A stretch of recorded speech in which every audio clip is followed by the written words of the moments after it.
धनतेरस दीपावली के 5 दिवसीय उत्सव की शुरुआत का पहला दिन होता है। यह कार्तिक मास की त्रयोदशी तिथि को मनाया जाता है। धनतेरस में धन का अर्थ होता है धन संपत्ति और तेरस का अर्थ होता है 13वां दिन। नमस्कार, अपना टाइम्स देख रहे हैं आप, साथ आपके मैं हूं प्रथम दूसिया। आखिर इस 5 दिवसीय पर्वों के पीछे की पौराणिक मान्यता और कथा है क्या, चलिए साथ मिलकर समझते हैं।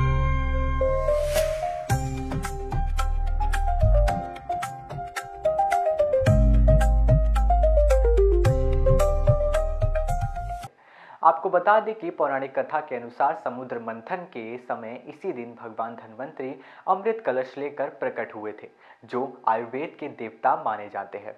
इसी दिन धन, स्वास्थ्य और समृद्धि के लिए भगवान धन्वंतरि की पूजा की जाती है।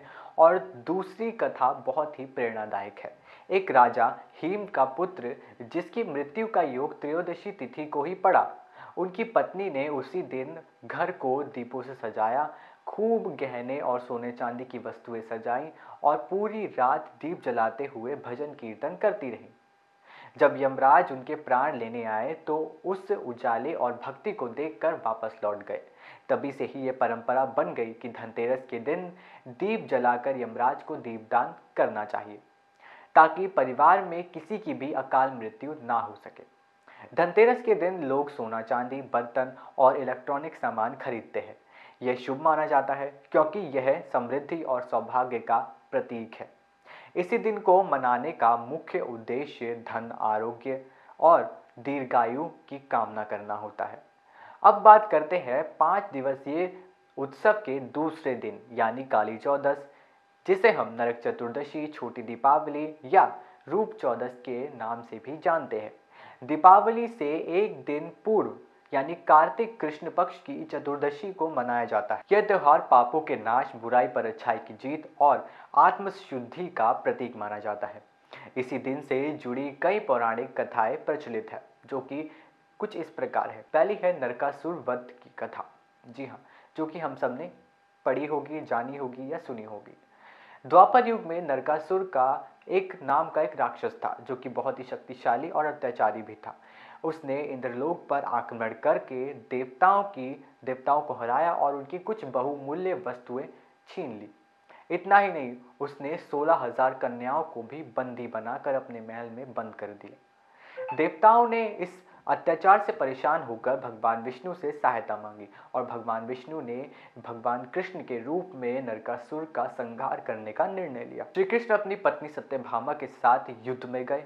युद्ध के दौरान सत्यभामा ने स्वयं नरकासुर का वध किया, लेकिन कुछ पौराणिक मान्यताओं के अनुसार भगवान कृष्ण ने स्वयं ही नरकासुर का वध किया था, जिससे 16,000 कन्याएं मुक्त हुईं। इन कन्याओं के समाज में प्रतिष्ठा बनाए रखने के लिए श्री कृष्ण ने स्वयं ही उन सभी से विवाह कर लिया। इस घटना के उपलक्ष्य में नरक चतुर्दशी मनाई जाती है। यह बुराई पर अच्छाई की जीत का भी प्रतीक है। दूसरा है अभ्यंग स्नान की परंपरा। इस दिन सूर्योदय से पहले तेल लगाकर अभ्यंग स्नान करने की परंपरा हमारे सनातन में जुड़ी हुई है। मान्यता है कि इससे पाप नष्ट होते हैं और नरक की यातनाओं से मुक्ति मिलती है। इस स्नान को करने से पुण्य फल की प्राप्ति भी होती है। तीसरा है यमराज पूजन। कुछ स्थानों पर इस दिन यमराज का पूजन किया जाता है। दीपदान करके यमराज से प्रार्थना की जाती है कि मृत्यु के समय नरक में ना जाना पड़े। चौथा है तांत्रिक मान्यता। जी हाँ, कुछ क्षेत्रों में, विशेषकर बंगाल और गुजरात में, इसे काली चौदस कहा जाता है, जहां मां काली की पूजा की जाती है।